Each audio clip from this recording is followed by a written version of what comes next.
what Mark Stoops accused Kirby Smart of was actually okay. Like if Georgia gonna pay you to come, they're winning championships. But if Miami gonna pay you to come, I mean, what is Miami? What are they really doing, right? Nice And you got weather. a lot, and their NIL is mean down there. But I don't know if you guys caught Mark Stoops. They got rolled by Georgia last week, and after the game, he said, "Listen, You the buy some reason more why they beat players. us That's is what he simple." said. Yeah, he said they bought 85 players, man. They bought 85 players. We need to buy some players too. Give us some I money. don't love the wording of buying players. It just, it's because the guys that are buying the players are white men. I don't, and most of the players are black men. I rather not say the whole buy the players thing, but I get where he's coming from. Yeah, he's talking from an NIL perspective. He's saying, hey, they're going out and they're the highest bidder, and that's how they're getting guys.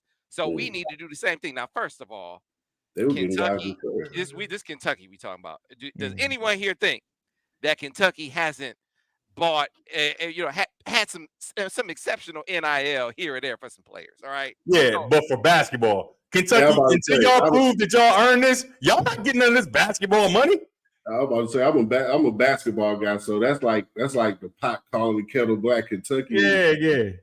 The generations now. That's but Stoops his gripe has to be with the basketball team because they're gonna get it all. They're gonna guess what? He will not be begging. Whoever basketball coach is Kentucky will not be begging for money. Listen to in my opinion, I want to state it as an opinion. Football at Kentucky, they aren't hurting NIL wise. So let's just put it that way. They may not be basketball, and that's one of the reasons why, John Calipari was like, get in where you get. You remember that back in the summer? He's like, man, it's a basketball school. Yeah. Shut up. Don't come here talking crazy. What is wrong with you? What do you don't know where you at? You don't know where you at. Right. He's like, hey, man, this still my campus. This still Big Blue here. And Mark Stoops, he was in his feelings about it a little bit. But again, they got a couple Michigan recruits. They got a couple dudes who were committed to Michigan. And so you tell me. And went to Kentucky.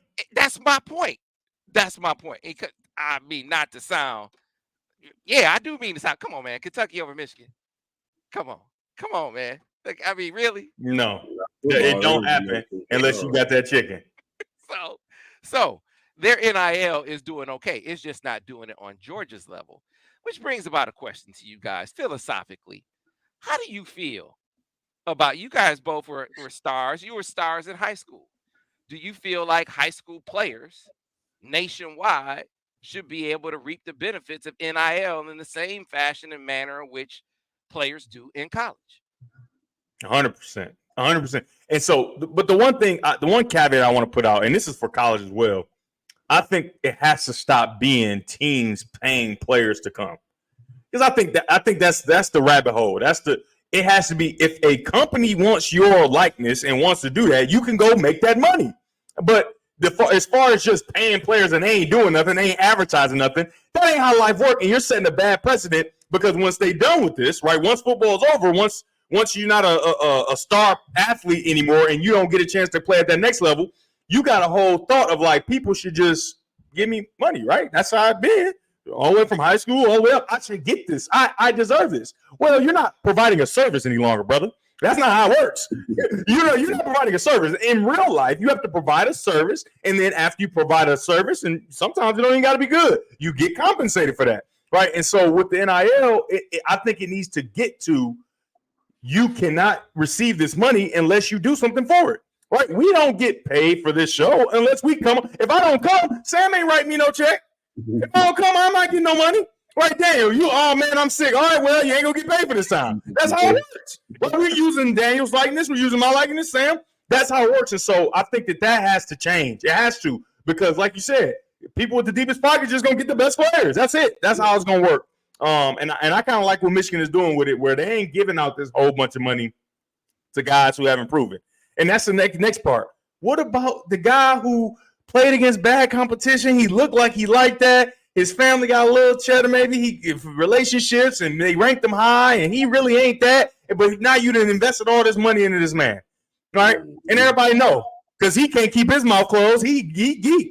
Yeah, played y'all. I'm not that good. And guess what? I'm never going to contribute, and I'm never going to earn this money that I'm receiving. I think that's a problem. And there are guys that are in the arena making plays, doing things that aren't getting the kind of money that some of the kids coming in are getting. And I just think that is putting the cart before the horse. And we know that is not the right thing to do. So tell me this, man. Why is it different from a rookie first round pick getting, $20 million when you got dudes? You got dudes that were making more than Brock Purdy at San Francisco. Brock Purdy's a baller, but the rookie comes in, first round draft pick. Maybe not they eventually traded Trey Lance, right? But still, you get my point. You got guys come in on the strength of their profile in the NFL, getting all that money, and they make it work. They make it work, and there's an understanding that because of your profile, you are going to get a certain amount of money. Now, you can earn your way to more money once you're in the league. If you're one of those other guys who aren't getting paid, why can't it be the same way in college? I just think it cannot, because you're coming from high school where we don't know. We live in Michigan, Sam. We seen some bad ball out there, and we see some guys get down on some bad players. It's like, hold on now. You got down on him, but you're really not a good player like that. You understand? And so a guy from California that's maybe recruiting you, he don't know that Rochester ain't a good school. You got 45 touchdowns. 8 of them was against Rochester. I mean, they're deaf and blind. They don't play football there. Where are we going? They got a nice stadium, but they stink. Right? It's not a good football team. And so I think it's too much of that. I think more of y'all than that, Rochester. I do. You said what? I do. Rochester Adams, they got I didn't say Rochester Adams. I said Rochester High School. That's how I know you don't know. That's you know what I mean? Because you forgot Rochester was even a school. Exactly. Rochester Adams got some players. Rochester ain't got nothing. Have you ever even been to a Rochester game, Sam Webb? No, I have not. You have what color is Rochester, Sam? I have no idea. You don't know, but guess what? I've been to one. They got a nice stadium, but they can't play football. It's like something like that. That's a perfect example. You got teams that get a chance to play Rochester and score 12 touchdowns in that one game, one player, right? Boost their stats up. And way in California, they don't know that. They don't know. All they see is you getting down against guys that got some decent size or whatever. So I think that's a huge problem. Now, in college, in NFL, it's totally different, right?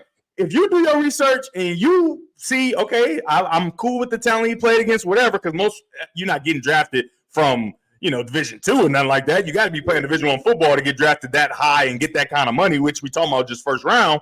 I think that's the risk that those teams have to take. But they shelling out that bread. So that's a risk that they're taking. You know what I mean? And I just think it's totally different in high school with Rochester. He said, hold on, now Rochester Adams play.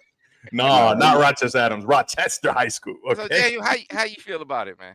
Man, I to be honest, it makes absolutely no sense for a kid that's never taken a snap at this level to be getting paid money more than a guy who's proven himself as an athlete at the level. It's one of those things where you're going to create a dynamic amongst the team where you have these young guys coming in that have been rewarded and haven't put in the work. And you have these older guys who've been through the training camps, who've been through spring ball, multiple spring balls, and actually put in the work within that program as well as on the field during the games.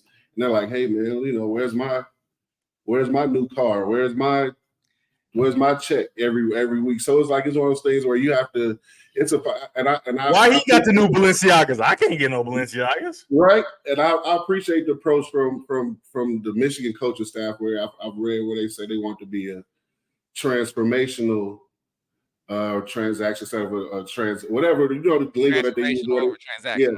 Transformation over transactional. So I appreciate that approach because it puts emphasis on, hey, we're building each other up. The university is providing a platform and providing the education and all the things that come along with it.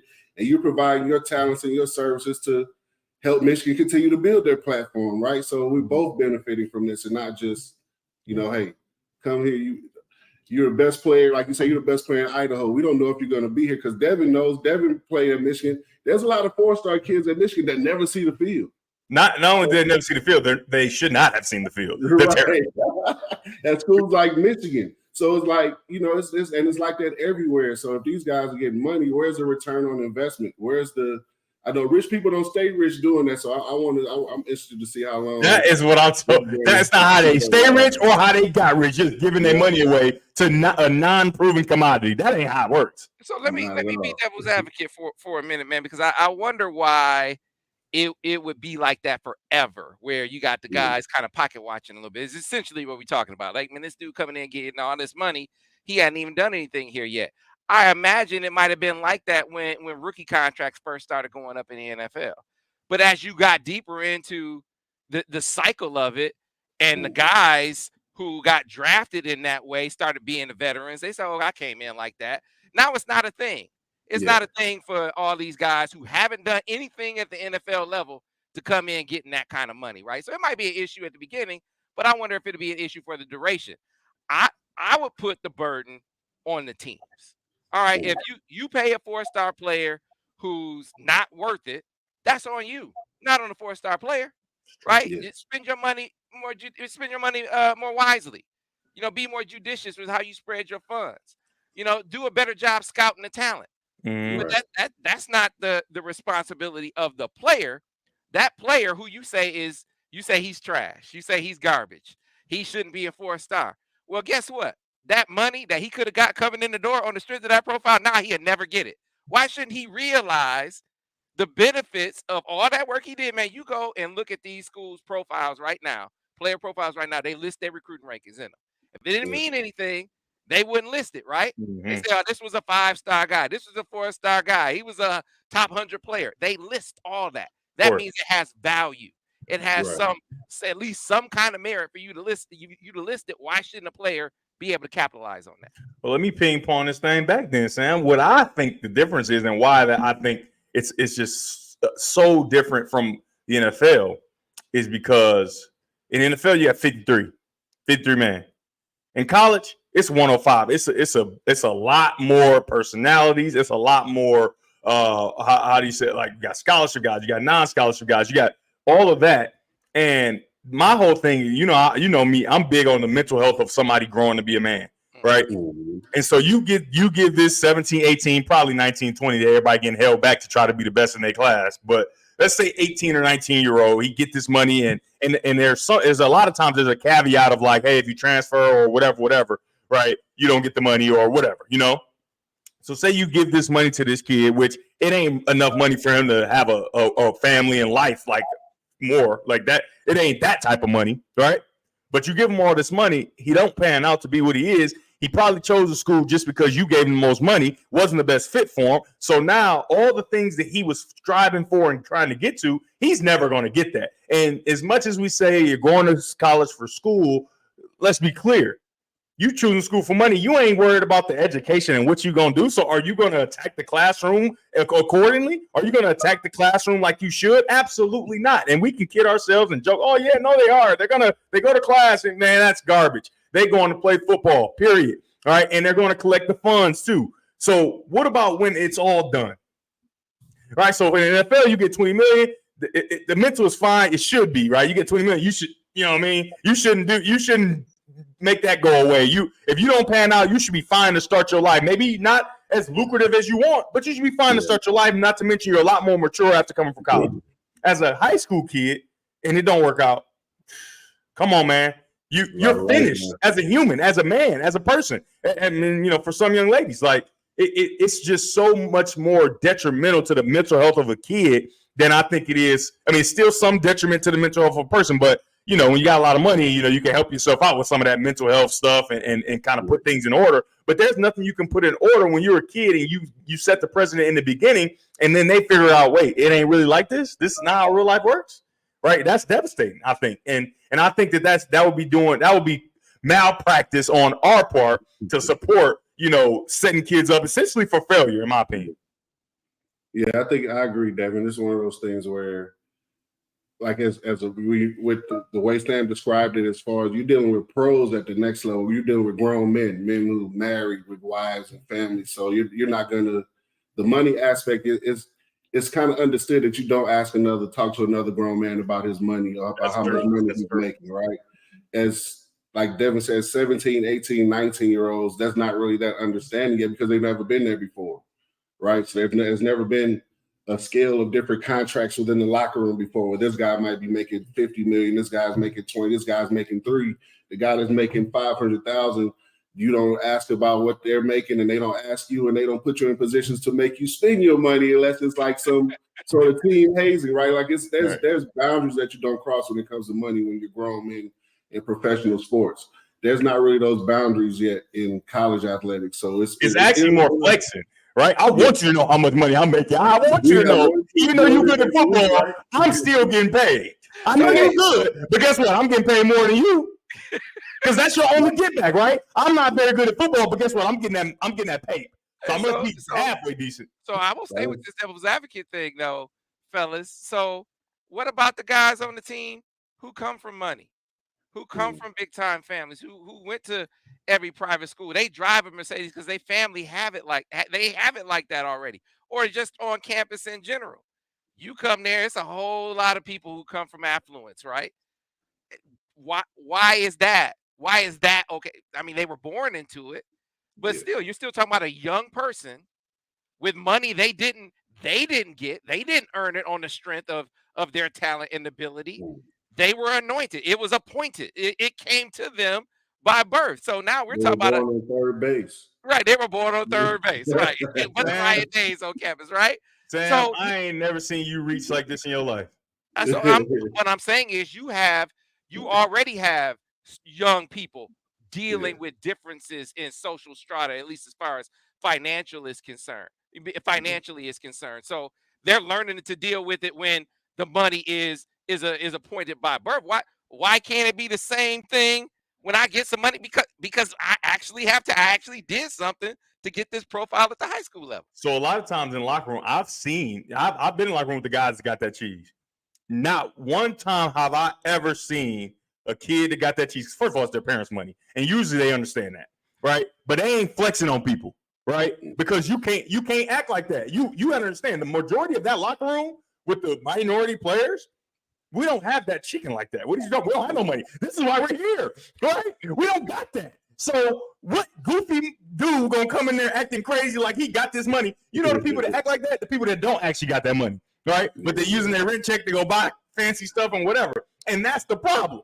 Because you're gonna give the money to the people who ain't never had it, and we don't know how to act like that. And now we flexing, right? We making sure we know everybody know how much money we making. And I think that's kind of the difference.